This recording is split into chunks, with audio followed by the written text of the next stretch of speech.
Give a man a fish, and he will eat for a day. Teach a man to fish, and he will eat for the rest of his life. Teach a woman how to be happily married, and everyone will eat, sleep, and be merry. It's time for Real Women, Their Ups and Downs, and Life Confessions here on the Happily Married Wives broadcast.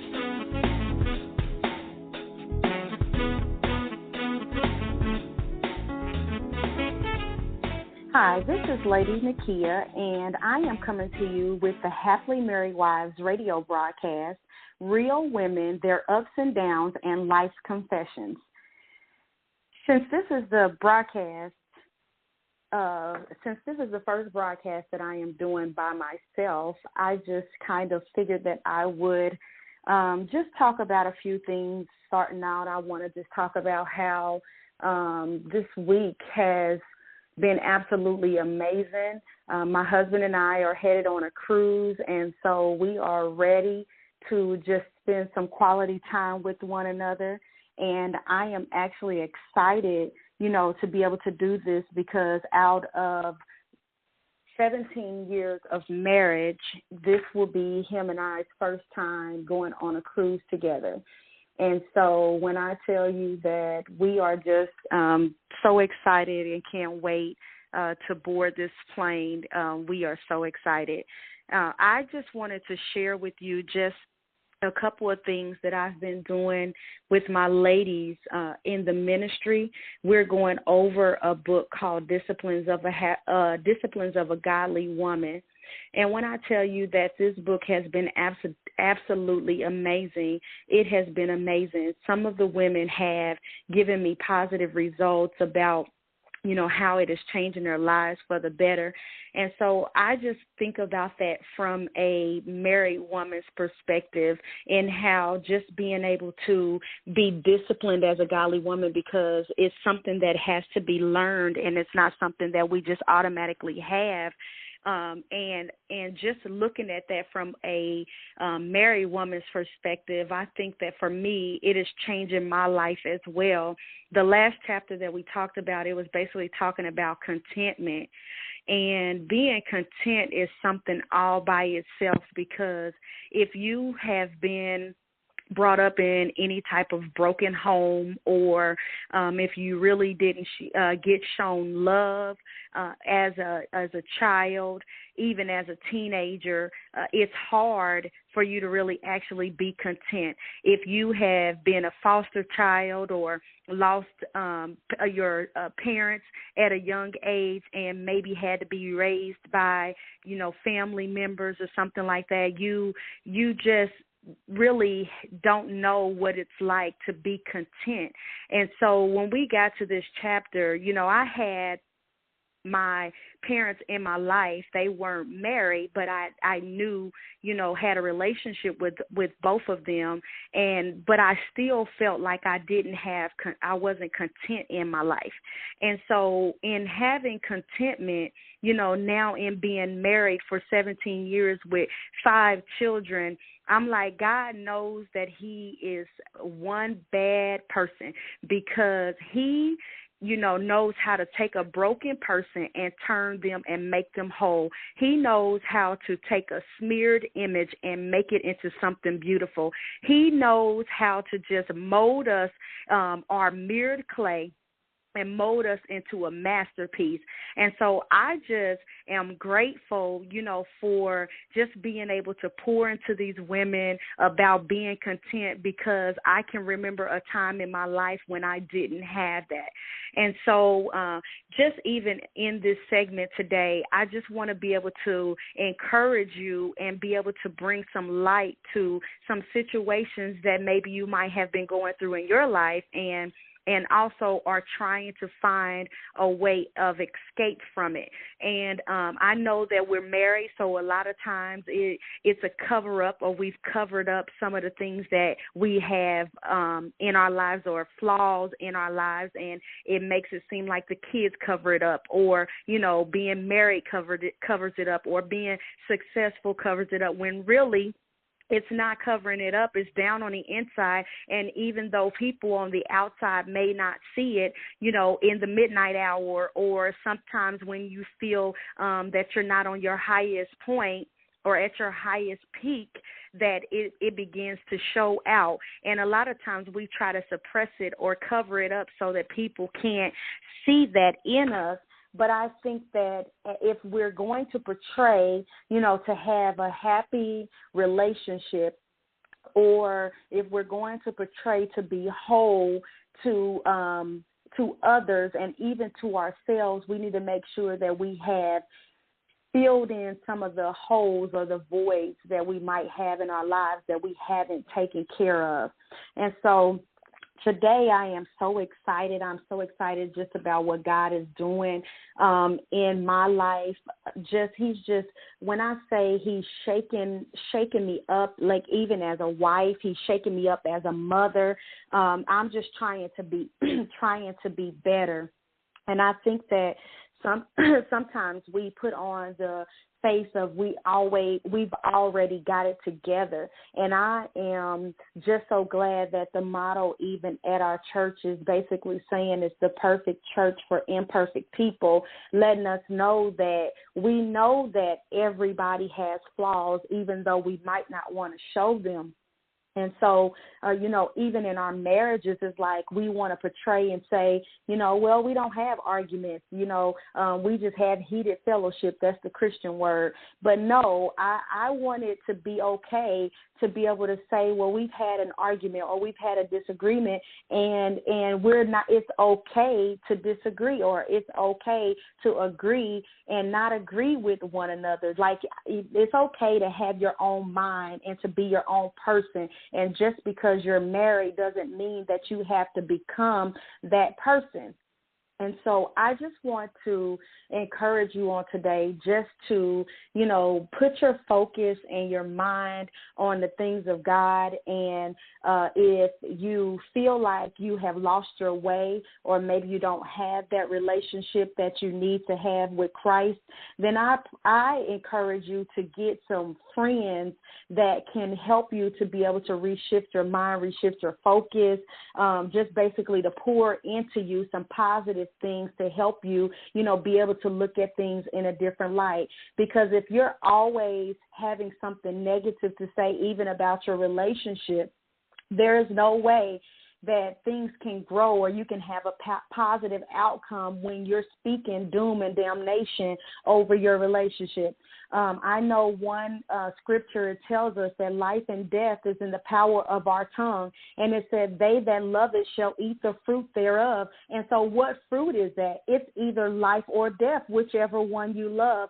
So if you love life, then I encourage you as a wife to begin to start speaking healing and speaking power and speaking unity and speaking love and prosperity and just speaking hope over your relationship, instead of always saying that this ain't going to work, or, we should have never done this, or, I need to leave, and, just basically be pouring all of these negative things into your relationship.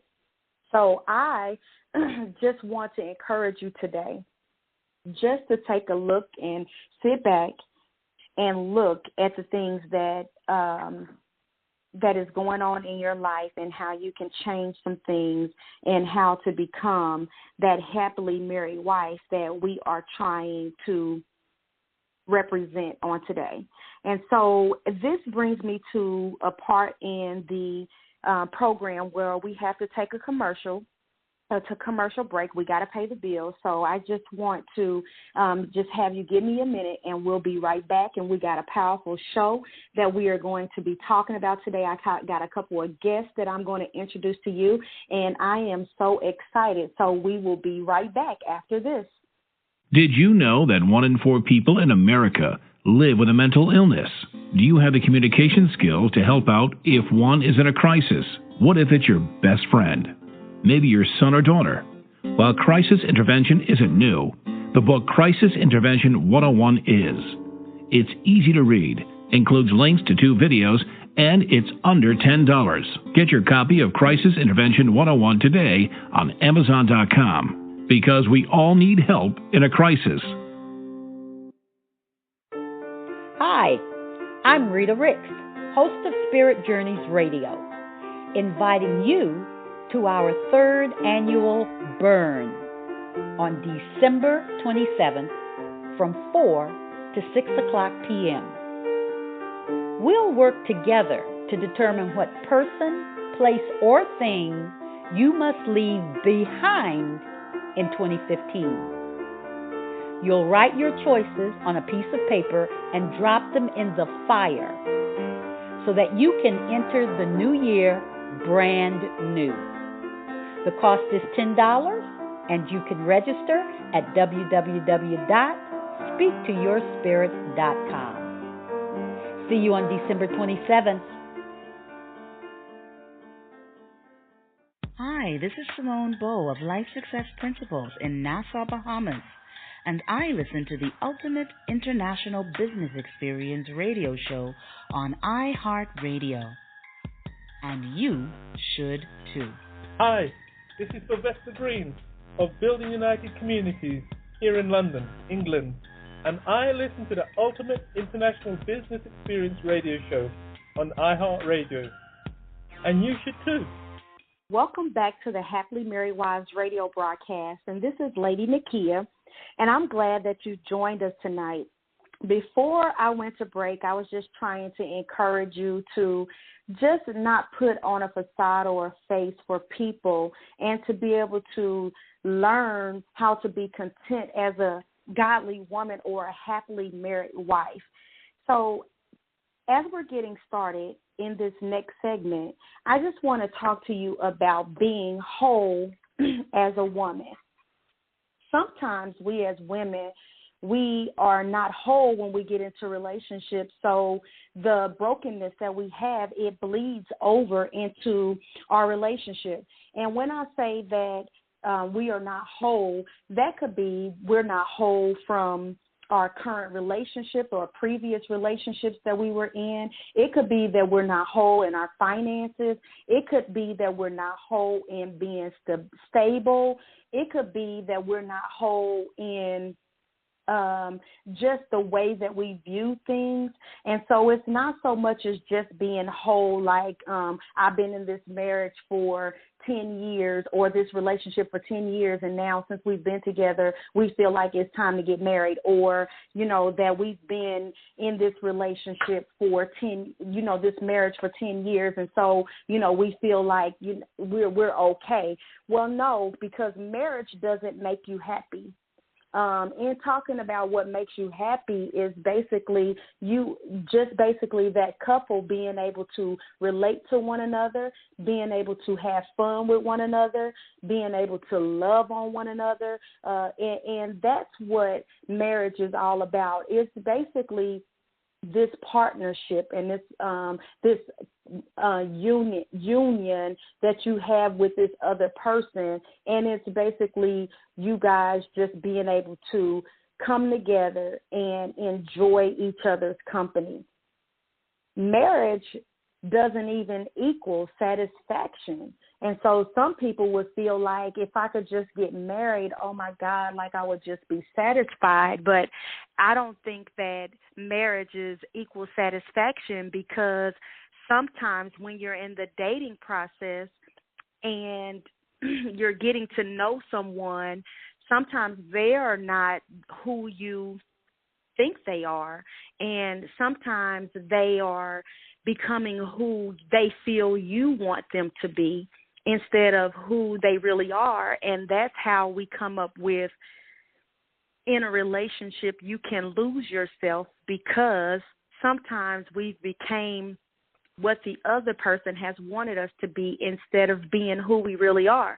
So then when something pops its head up later on down in the marriage, and we're saying, well, where did that come from? This person is saying, well, I've always, this has always been a part of me. But the other person is like, well, why didn't I know about that? Well, the reason why you didn't know was because they wanted to be with you and just like the things that you liked in order to be in that relationship with you and put the things that they like to the side. So it can cause conflict and tension because now you're like, I didn't know this or I didn't know that. And so that doesn't mean that it can actually be, satisfying. And so, and marriage doesn't make you whole. One of the misconceptions that people feel is like, if I could just be with somebody, like I feel so lonely and I never had anybody, or I want someone. And so when they get married, they're feeling like this person should complete them. Well, in a marriage, no, we don't complete one another. We feel like we have joined together to make, one person, or one body, but we haven't completed one another. And so I think that, we look for marriage as the wrong tool in order to feel like we're loved or we're wanted, instead of what God really is designing for it to be, and that's for it to be a partnership and a covenant and a union with two people. And so if, you are listening to this broadcast and you are maybe single, desiring to be married, maybe you are engaged to be married, or maybe you are already married and then you're coming into the realization that this is not, what it's all cracked up to be, then I encourage you to search within yourself so that you can make sure that you are whole before getting into a relationship with somebody that you feel like will complete you. Another portion of this I want to talk about is, what do you do as a wife? What do you as a wife bring to the marriage? I'm a firm believer, and I believe that when people get married, I believe that they should have some goals set or be working towards those goals or even have accomplished some goals. And sometimes we get into a marriage and we bring, our brokenness or not having a stable place to live, or, just not even on our jobs or the jobs that we feel like will be our career jobs.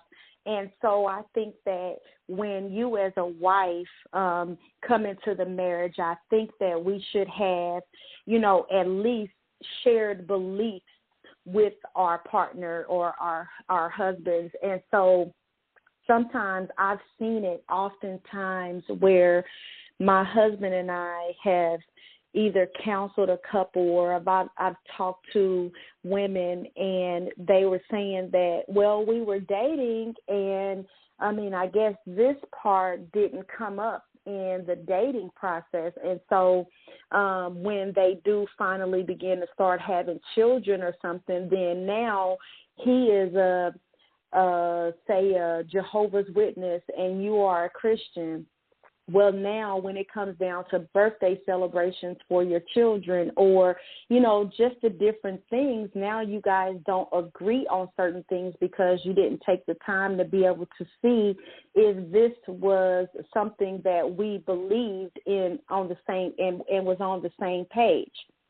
And I also believe that as a wife, going into a marriage, you should bring to the table being able to make your spouse better. It shouldn't be to a point where they feel like they were better without you, or they feel like you bring them down. But you as a wife should be able to make your spouse better. You should help to propel them to excel to another level. They should be able to be proud of being your spouse, and in public, you should be making yourself known so that your husband can be known. And I think that it is good for you to be able to also make sure that you are pushing him to the front and not so much as taking the role of trying to be the husband or the man in that relationship. I believe that you should be pushing him. So even if you see that he's slacking in some areas that men are supposed to be built up in, then it's our job as the wives and women to be able to push them to be better and to pull out of them what is laying dormant on the inside of them. And when they can't see it themselves, it's up to us to be able to pull that out of them. And I believe that a wife should bring trustworthiness as well. I can remember a time when my husband was in the military and he would have to deploy. And sometimes it was, very difficult because we were newlyweds and had two young children at the time. And so, just missing my spouse, I just wanted to make sure that I was trustworthy, while he was gone. And so I think that a lot of times that, they have a saying where they say what goes on over here stays over here. But I believe that we as wives, even though we feel like our husbands might not lead or live the way that we feel like they should lead or live, that we are holding their heart in our hands. And I use this analogy all the time when I talk to married couples or even couples that are engaged and going through before I say I do classes. I believe that your spouse should be able to know that you are holding their heart in your hand. And holding their heart in your hands means that you will not do anything to puncture their heart, to make a tear in their heart, to drop it and make it stop beating. You should be trustworthy enough for him to know that I know that she has my best interest at heart and she is not doing anything to harm me. But if you're the type of person where if they don't do what you want or if it's something that you feel like you don't agree with, then you tear them down all the time. It's hard for them to believe that you have their best interest at heart when all you speak about them is negativity. I believe that a wife should also be selfless. I know that these things that I'm saying could go both ways, but since this is the Happily Married Wives radio broadcast, I want to make sure that I am addressing the wives or the soon-to-be wives or the young ladies that want to be wives, that you should be selfless. You can't get into a marriage or have a healthy marriage when everything has to revolve around you. If you sling negative words and don't care if it hurts, and if you feel like your self-esteem is more important than their self-esteem, then that is something that you have to work on, because in doing something like that or treating someone in that manner, that is very selfish and it's not caring about the needs of others before yours, because sometimes our feelings will get hurt and they get trampled on, and even sometimes you feel like you have to apologize when you feel like you haven't done anything wrong. But in being selfless is sometimes you knowing that you have to take the high road even when somebody else won't take it, or take the low road when somebody else won't take it. And also, as a happily married wife, or as a person that is interested in getting married or an engaged party, you have to make yourself attractive to to your spouse, because it seems as though we feel like, oh, now we can wear the bonnet on our head, the scarf on our hair, we can kind of walk around any kind of way. But no, baby, the same way that you got him is the same way that you're going to have to keep him. So it's a certain things that you have to do to keep yourself up, making sure your hair is done and making sure that, you are looking presentable and making sure most of all that he sees you before, you leave out the house for work so that he can see what other people are seeing when they see you. I love the fact that my husband, he I love him. I love that man. I just love that man. He knew that I was tired the other night when I came in the house because I was getting some things done before it was time for us to go. And he got up the next morning and he laid my clothes out for work. And then he cooked me breakfast and he brought me some coffee. And I was like, oh, my God, you really have no idea what you done to me. I had to call that man on my way to work and tell him, you know what, listen, you got me. I'm going to tell you right now, but my thing was that he put out what he would like to see me in.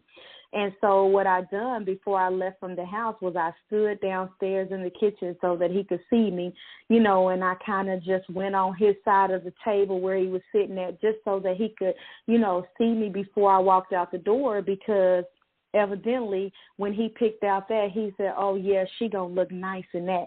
And I wanted him to see how nice he thought I was going to look in it. You know what I'm saying? So that, yeah, I mean, thinking about him, I'm getting hot. I got to fan myself over here. Oh, my God. Yeah, so, but I think that is one thing that you have to do is make sure that you keep yourself attractive to your spouse. And I always say, for me, I'm like, I don't want his eyes wandering anywhere else. So I make sure, that I put on them heels, and I make sure that, he can see my, little curves a little bit in my clothes. And, I just make sure I'm still classy. But I just want to make sure that his eyes is right here on me and not on anybody else. And so that's one thing. And then also, as a wife, you should bring to the table unconditional love. So many times, and I talked about on my last segment of the Happily Married Wives broadcast, I talked about a few celebrities that had been married over 3 times. And then I also talked about Tamela and David Mann, who have been married for 27 years. And I was asking, what the difference was between, those marriages and this marriage. And of course, one person that was on the line had said, God, but I don't know if those celebrities would say that they're Christians or not. So, I can't say that the difference, is God, but what I can say is that it's unconditional love and it's stick-to-itness. Nowadays we are being taught by society, celebrities, where people in big high places, basically that, it's okay to be married for 6 months and then say that, you want a divorce because of irreconcilable differences, or it's okay to get into this marriage and then have children and then now say, oh, we don't want to be together anymore, and then wind up in another relationship with someone else, not even a year after, being in a marriage with someone else. And so I think one thing that we as happily married wives have to learn is that we need to have unconditional love, because if we're talking about nobody is perfect, then how can we say, how can we say that we have irreconcilable differences when we know that the person that we married is not the same as us? Our minds are not the same. We don't, we don't do things the same way. We don't comprehend things the same way. We don't, look the same. And so it baffles me to say that we have irreconcilable differences when, we're supposed to love unconditionally. Now, I'm not saying to let that man, beat you upside your head or anything like that, but one thing that I am saying is that sometimes, you have to have some stick-to-itness because things in life are not easy. If it was that job that you was going hard after and you're a go-getter, then you know what it's like to stay up long hours and to put in long, hard work to get in that position that you want. Then what more do you think it takes even in a marriage for that marriage to work? It takes being able to put in hard work and dedication and time, to be able to have that marriage work.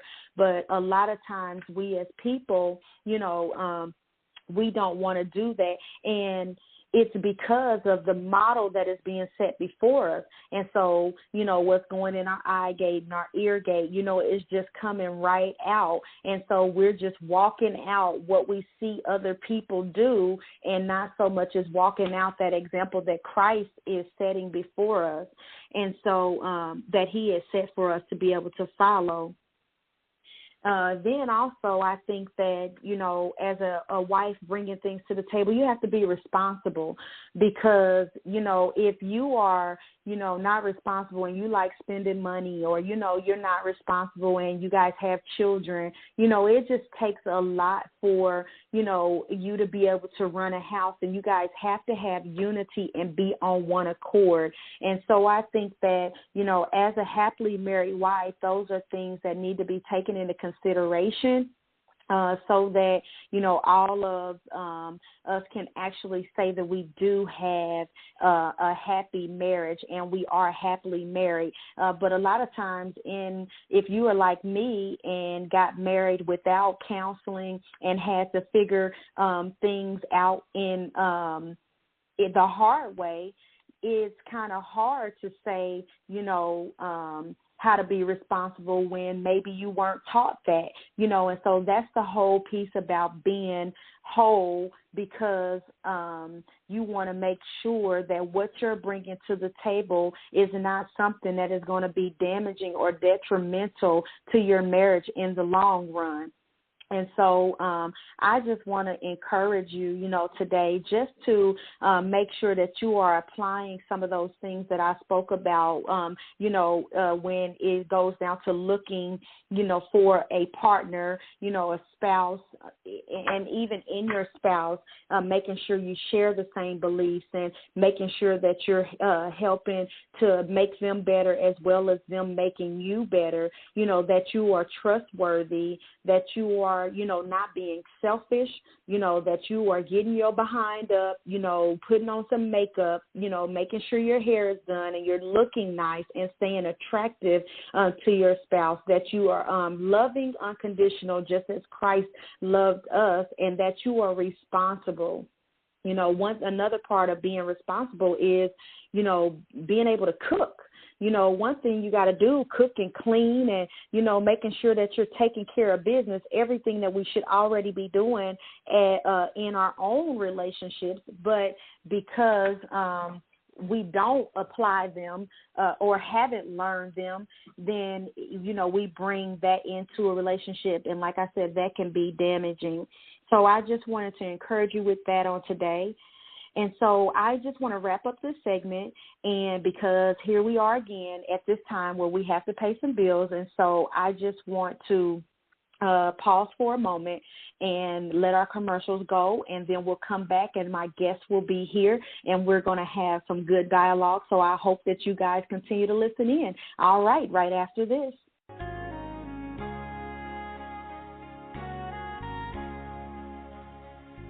Are you frustrated, disappointed, discouraged with your life?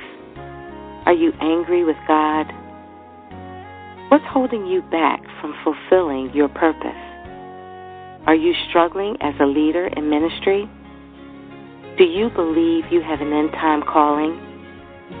If you answered yes to any of these questions, tune in to The Waymakers on MWHY Radio Network every other Friday at 11 a.m. Eastern Standard Time.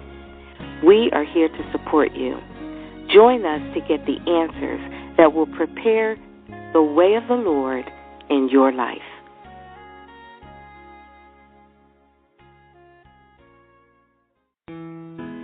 In a fast-paced world, getting your message heard everywhere can still be a challenge if you're not connecting to your target audience. Allow MWHY Radio to assist you in getting your message heard on social media, video, digital magazines, on apps, and on our broadcast network. MWHY Radio's broadcast listeners tune in online through 10 terrestrial stations on iHeartRadio and during live events. Visit our Fiverr page for special offers throughout the summer to assist you in jumpstarting your advertising needs. That's www.fiverr.com/MWHY Radio. FIVER.com/MWHY Radio. If you were designing the perfect dating site, what would you include? A private voice or video chat room? A private photo gallery and profile area? How about matches based on similar interests? And to keep it special, you could add profile blocking, no third-party intervention, spam protection, and even monthly drawings for great prizes, and more. That's exactly what you'll find at milesapart.dating. Visit milesapart.dating today and get a free 1-year membership while they last. That's milesapart.dating. All right, this is Lady Nakia, and we are back with the Happily Married Wives radio show. I am so excited about this segment. Oh, my God, you ladies do not want to miss this. So if you have something planned and you can put it off for a little while, I mean, if your favorite show is coming on and you can set your DVR or something, you definitely don't want to miss this. You can also replay it back. So I pray that you would go back and listen, but you do not want to miss this. I have some special guests here with me this evening, and these ladies are absolutely amazing. They are some good friends of mine, some elders in my ministry, and they are solid, you guys. So I am so excited to have them. I love having conversations and dialogues with them because, oh, my God, we laugh together, we cry together. It is just absolutely amazing. So one of the guests that I'm having on is Ebony White, and she is a newlywed that has been married for about a month with I believe. And then I have another young lady on the line, and that is Tamise, and she has been married for 10 years, and she just celebrated a 10-year anniversary. So we are excited about that. So I just wanted to welcome you again to the Happily Married Wives radio broadcast and welcome my guests this evening. Ladies. Hey, everyone. How y'all doing? All right. So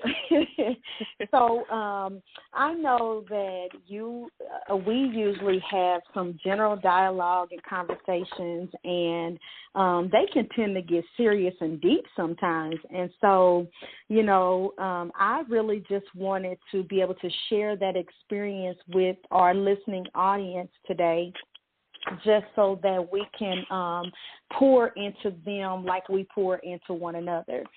So one thing that I wanted to talk about was there is this saying that says, behind every great man, there's a great woman. And, I want to know what this means to you. Like, do you agree with this saying, or is this just something that is cliche, that everybody says because when their man gets in the light, maybe they feel like, they have been pushing them or somebody had to be pushing them. So, Ebony, tell me what you think about this saying. Well, I definitely think it's cliche. I mean, everybody wants the limelight, especially when somebody connected to them goes somewhere. But I say it all the time that I don't think it should be behind. I think it should be beside, because in marriage it should be a support system. You supporting your husband supporting you. And I think as women we have to remember to support our husbands and pour into our husbands just as much as we want them to pour into us. A lot of men struggle with self-esteem and just being able to hear that you look good today, babe, or you look good in that suit. So I think we should pour into our husbands just as much as we wanted them to pour into us. All right. I like that because, I think that a lot of times we want the compliments, but we don't necessarily give them. And so, I really like that. So, Tamise, you tell me what you think about that. I agree. I think it's cliche as well. I mean, most often we would like the idea of behind every great man there's a great woman, but I've seen many times there be a great man or a great woman who may not have that great spouse beside them, pushing them and encouraging them or even complimenting them in their achievements or their successes. So I think it's very cliche. We would like to see it. We hope for it to happen. Oftentimes, many people have to be pushed into that image to look like they're just as successful as their spouse and different things like that, but I don't think that's something that happens all the time. I think I absolutely agree. I do agree.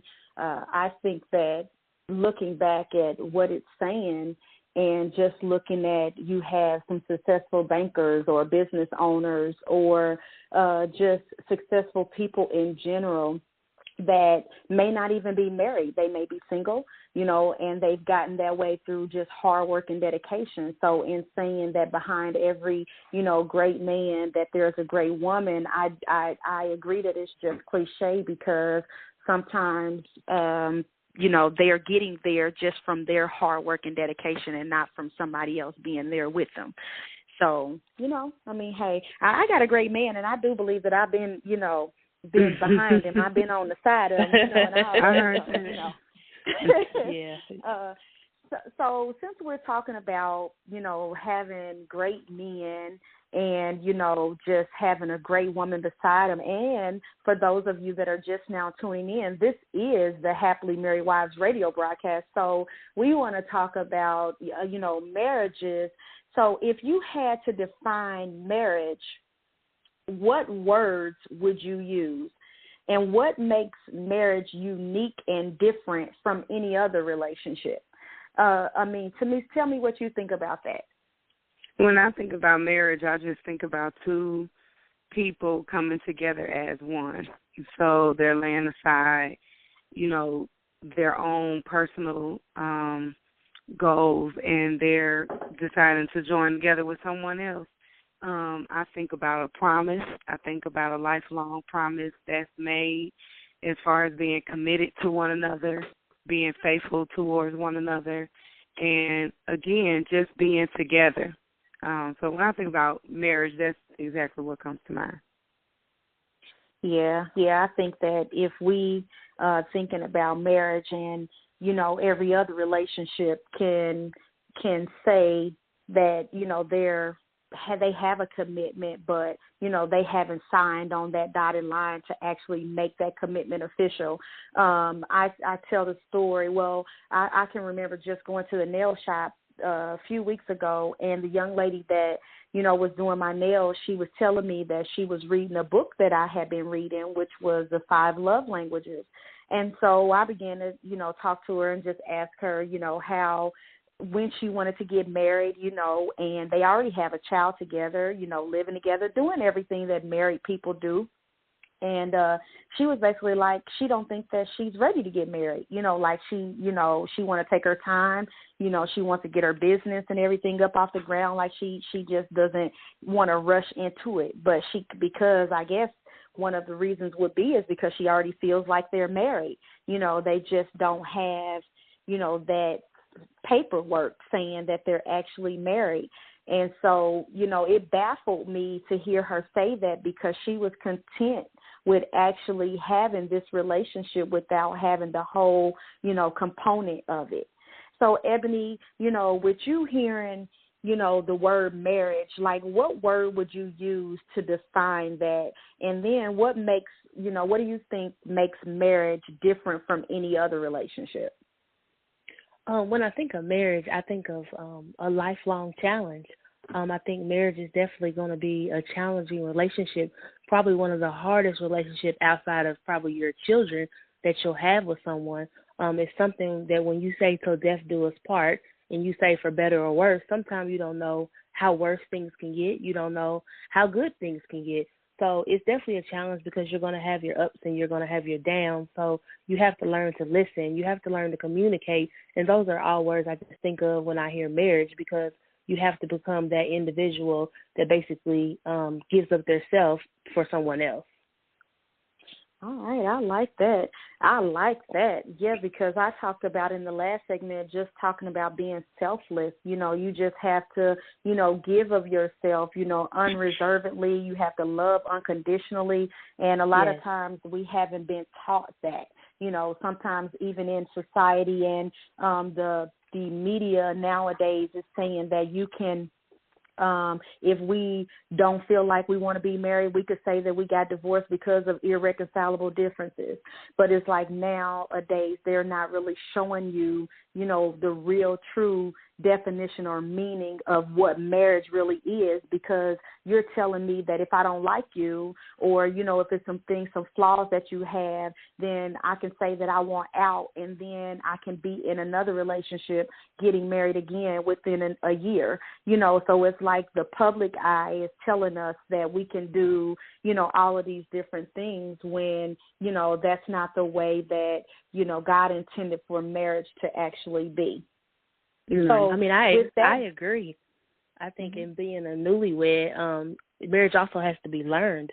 You're definitely learning to be an individual. We didn't live together before we got married, and things definitely change when you get in each other's space, when you're learning that this person belches and farts and does everything just like a normal individual. So I think being married is also a learned behavior. I mean, you got to learn how to be married just like you got to learn how to do anything else in life. I think it's learned. And I mean, with you guys having 10 and 20 years in, I think that you guys probably have to learn your spouse more and more every day. And still learning. Amen. Because, honey, I'm going to tell you right now, like, I think that it wasn't until a few years ago that my husband said, now, you got this scar, you know, right here. Now, when did you get that? And I told him, he was like, I never knew that. Like, but we've been together like 23 years. Like, and he's like, I never knew that. I'm like, what? Like, it was funny to me because we've been together for so long, and I think, you know, I probably examined him more than he examined me, I guess. I don't know. But yes, I do agree.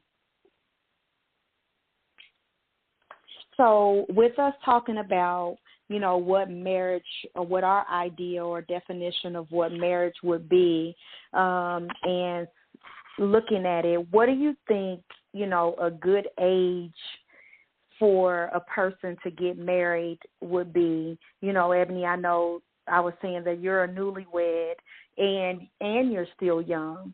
You know, to me, so you are, you know, been married 10 years, but I would still consider us to be young. So, you know, so it would, hey, I tell my kids I'm 21. Don't my birthday come around, I'm 21 again. Like, so to me, tell me what do you think a good age would be for someone that's listening on the radio, that's thinking about marriage, you know, maybe, you know, are already engaged to be married, you know, or just looking back over their life, you know, and maybe thinking that they could have done some things differently. What do you think a good age to get married would be? I don't think there's an exact age. I mean, of course, I wouldn't agree for a 16-year-old to get married, so let me say that. I do definitely feel like you should be a responsible adult, so one who is able to take care of your own business, you know, ready for adulthood, basically ready to be responsible and make responsible decisions for yourself. And then especially when it comes to being in a relationship, it has to definitely be something that you want, not anything that you're forced into or may feel trapped into having to have. So, I mean, I was 24 when I got married, and even at that time, I had some elders in my family that felt like I was too young to be married, and we wanted to get married sooner than that, and just didn't, you know, for various reasons. But we've been living together since we were, since I was 21 years old. I had been living with them, and so, I mean, we were doing everything, taking care of the house, paying bills. I mean, we were living together and functioning pretty well, so we felt that we were ready to be married. And then, of course, you just have older people that's just like, no, you all are just too young. But we were mature enough, and we were handling it. And we just felt like we could go further in our relationship, and we wanted to be together. We wanted each other, and so, I mean, even now, we still want to be together, and I think that's what continues to make it work is our maturity, our responsibility, and our desire to be together. So you was just shacking. Yeah. You was just shacking, and you wanted other people to agree with your shacking. I didn't want to. You didn't have to agree with it, but I felt I was grown. I could do what I wanted to do. So. Listen. Ain't that it? Because they got this thing like I feel some type of way, or I'm grown. That's the new saying now. Right. So, Ebony, tell me what you think about that. What do you think a good age to marry would be? I would have to agree with Tamise. I think it's all in the maturity of the individual. I will definitely say you should know who you are before you get married. In being married and then being divorced and now I'm married again, I think that coming out of my first marriage, I was able to actually find myself and know who I am and know what my goals and my dreams was, and, just knowing where you want to be in 10 years. I don't think you should jump into another relationship, whether it be marriage or even just being very committed to the person without knowing who you are, because how do you know what you want if you don't know who you are? I love the book that you talked about earlier, The 5 Love Languages. I was just telling another young lady a couple of days ago that you should read that book while you're single, because it taught me who I am. It taught me what I wanted. And, what did I need? What did I want my husband? So when he came to me and said, what can I do to help you be better and how can I pour into you, I was able to tell him. But if you don't know who you are, I don't believe you should be ready to get married. So I don't know that there's an age on it. I just think it depends on the individual and what you're willing to do to get there. Ooh, I think that was good. I think that for you young single ladies or engaged ladies, I think some knowledge was just dropped down on you guys, just being able to help you to look at or evaluate some things before you jump into a relationship or even the marriage. I think that even helping you take a look back or take a step back and look at if your goals or if you're achieving your goals before trying to make someone else make you whole. And so I think some knowledge just was dropped. And I think that a lot of times we as people, we get into relationships and we think that, these people are going to make us whole. They're going to complete us. But we've never had the example of somebody being able to set for us, what it's like to have a lifelong commitment or a healthy marriage. And so I just want to know if you ladies have ever seen anyone in your family, it could be, some close relatives or friends that you might have seen model a lifelong commitment. And if you have or have not, how has this experience affected your view of lifelong commitment? Tamise, what do you think about that? Well, I haven't had anyone necessarily have a lifelong commitment as far as marriage or an example right before my eyes. I mean, I had my great-grandparents, but I was very young, and I knew then that they were married for 50 years. I thought that was pretty cool. I thought that I wanted to experience something like that.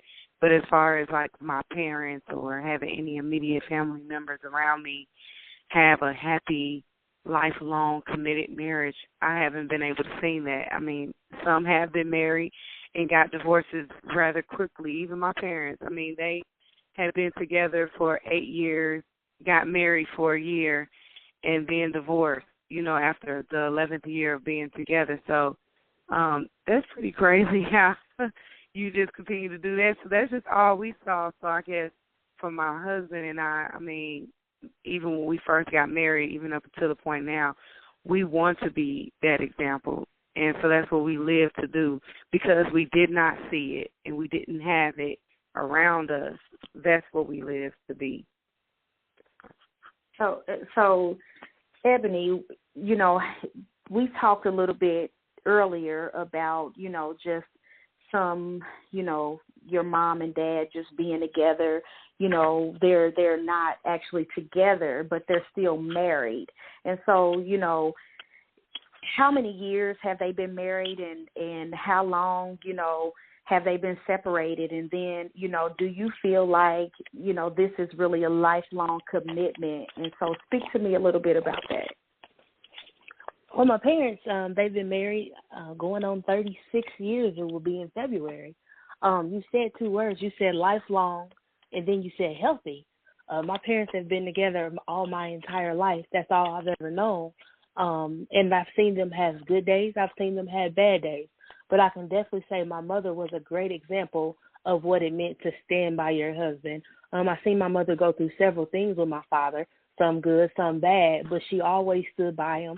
She always was there for him, and she never really talked bad to us about him. We never really heard our mother say anything negative about my father, so she was always pushing us to have that relationship regardless of what we saw, because I was in the same house as them in my younger years. So having that lifelong commitment, yes, they had it. Now, was it healthy? As I've gotten older and I've realized exactly what a healthy marriage is, and I've seen more people, even being around you, Tamise, and being around you, Lady Nakia, that I realized it wasn't the healthiest marriage, but it did show me what it meant to stand by your man and be there and go through things and know how to work through different trials and tribulations. I like it. So with that, when we're talking about having a lifelong commitment and coming upon just different issues, that a marriage would have, I want to know, is it normal or healthy for married couples to argue, and how much fighting is too much? So when you're talking about, you having a couple that, the Christian term I said earlier was, we have some heated fellowship. But now, to me, I think we can, say that we argue, and then, Ebony, and I know, like, our mouths sometimes, we kind of just run off, we just keep on running off at the mouth. And so, when we say that, how much, is it, how much fighting or arguing is too much in a relationship for it to be healthy? Either one of you guys can take it and run with it. Well, I think it's unhealthy when it becomes abusive and when you use it as a weapon or you use it as an attack. That's when it becomes unhealthy, because we have to keep in mind, like, in marriage, it is a lifelong commitment. We're with each other. It's a partnership. We're together. We're supposed to be one person, even though, it's two people coming together, but we're supposed to be on one accord. At some point in our marriage, at least most of our marriage, we should be on one accord. So if we do have a disagreement, I don't want to say it's okay to argue, but it's going to happen. We live with each other. We're going to let off steam. We may be upset, and may yell at each other or whatever the case, but it gets unhealthy when you start, just want to tear at each other and attack each other and abuse one another. I believe that's the point that it reaches, like, that's going too far. It should not happen, I have to agree with Tamise on that. I think that you're going to have disagreements. It's all in how you handle them. If you get to the point where you feel like you're so filled up, it may be time to walk away or go outside and run around the block or do something to get away from that person so you can gather yourself and gather your thoughts so we can come back and we can have that adult conversation and learning how to communicate. And then not even just talking, because I know I can talk all day long. I got to learn to listen. I got to be able to understand, well, why are you so angry? And, being able to explain that, because I think that the fighting is going to happen. Not necessarily the fighting, let me say arguing, because you don't want to get physical, because that's a whole nother problem. But the arguing is going to happen. It's the way that you handle the argument. I think I would have to agree with all of that. I think that if, in the beginning of the marriage that, you're having so many arguments and just tearing at one another, then maybe someone suggests going to see should suggest going to see a counselor or something of that sort. I think that, we probably should reevaluate, how our belief system, just making sure that we're on the same page. And, because if Christ is going to be the head and center of our marriage, then I think that we should do things Christ-like. If you're not in the body of Christ and you are just in love, and you felt like y'all wanted to get married, and so now we're just living in this marriage, then you have to find another means to be able to make things work and get over the hump. And one of those things I can honestly say, I want to make sure that, we are, being an example and saying that Christ is the way. We sometimes seem like we go throughout our day without making it seem as though we don't need him. And so a lot of times it's not until we get in trouble, that we find ourselves needing him or falling or running to him. And so I think that, if we don't have him and it seems like all chaos is breaking out in your life, then I think that that's one good thing that needs to be brought to your attention is, seeking the Lord. The Bible says why he may be found. And so, if fighting is fighting and fighting and fighting is, all you do, then that is way too much fighting. Like I said, it should not be in a healthy relationship that much fighting to where, it seems like you don't want to say a word, unless it's going to turn into an argument, or, you feel like if you make the wrong move, then, maybe they're going to put their hands on you or, or something like that, then that is too much. And so I just wanted to say that when it comes down to, how much fighting is too much. And so now we are going to take a commercial break, and what's coming up next is going to be What Did You Learn During the Show, where we tell you the lessons we've learned from each other. And if you want to follow us, you can follow us on Facebook or visit happymarriedwives.com, and you can leave us a message. My Facebook is Nakia Johnson. I am Lady Nakia on Instagram, and I am at Miss Johnson 78 on Twitter. So you can leave us a message. I believe Tamise is Tamise Cross on Facebook, and Ebony is Ebony Johnson. So if you want to connect with us, you can do that way. Also, you can check out our blog on our weekly site and tell us how you are a happily married wife. We want to hear from you. So stay right here, and we will be right back after this break.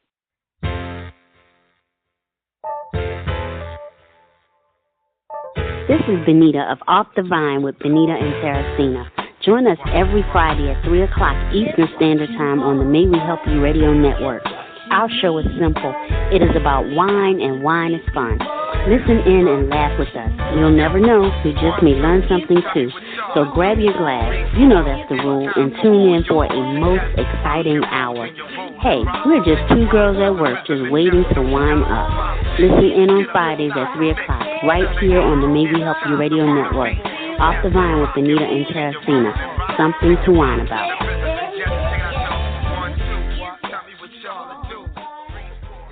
If you're the parent of a child with behavioral challenges that has been suspended, expelled, or just not able to make it in a traditional school setting, there is an alternative. Call the Metropolitan Day School today. Licensed and accredited grades K through 12. Call 804-321-2595. Financial assistance and after-school programs are available. Let's turn this school year around right now at the Metropolitan Day School, where Eagles soar. Call Miss Thomas today. 804-321-2595.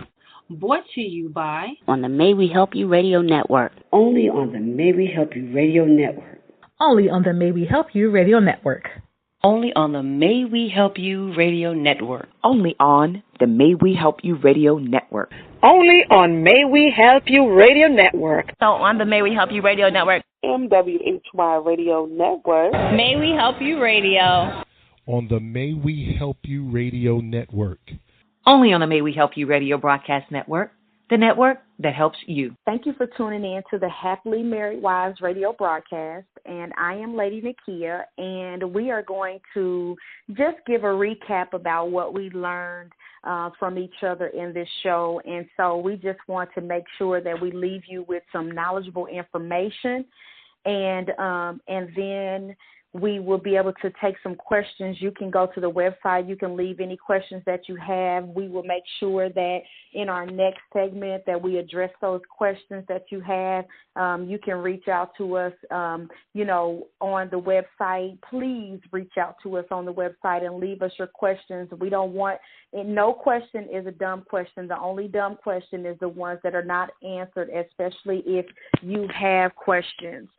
So I just want to start off with Ebony, just jumping right in and talking about everything that we talked about when it comes down to being a happily married wife. We talked about some different things and talked about fighting. We talked about, just what it meant, what marriage actually meant, lifelong commitments and what's a good age to get married. And so in talking about that, because we have these conversations all the time, what would you actually say that you can leave with the people, this evening on what you learned from this segment? I would say communicate. We talked about the fighting and we talked about all that. I even like how you brought up counseling.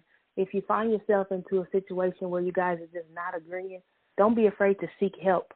I know a lot of time people of all generations that sometimes we find it hard to reach out to somebody else, but seek help. We're always taught to counsel up. Never go to people who are having the same problems as you. Counsel up. Find somebody that you can look up to. Go on dates. Encourage one another. Spend time together. Make time to be with one another so you can get back to being that happily married wife. All right. Tamise, tell me what you learned this evening, girl. I think even looking for lifelong committed relationships, those who have been married, I think it's good to just seek out those type of relationships just to help you gain more insight on, how to stay married or how to stay committed or how to keep the fire going and different things like that. I think it's good to look for that, even if it's not within your family immediately, but just to seek for ways to connect with people who can give you insight on how to last a long time would be great. Well, ladies and possibly gentlemen, I hope that you enjoyed the show on tonight. And so you can look us up. We have a Happily Married Wives Facebook page. We also have the Happily Married Wives website. And then also it's the myhyradio.com. You can go and find the information about this show on there as well. Thank you for listening tonight, and I appreciate you guys, and I hope that we dropped a little bit of knowledge for you to be able to take into your relationship or even apply, into your upcoming relationship. So tune in next week, and you will hear from us. And this is the Happily Married Wives radio broadcast, and this is Lady Nakia. Have a good night.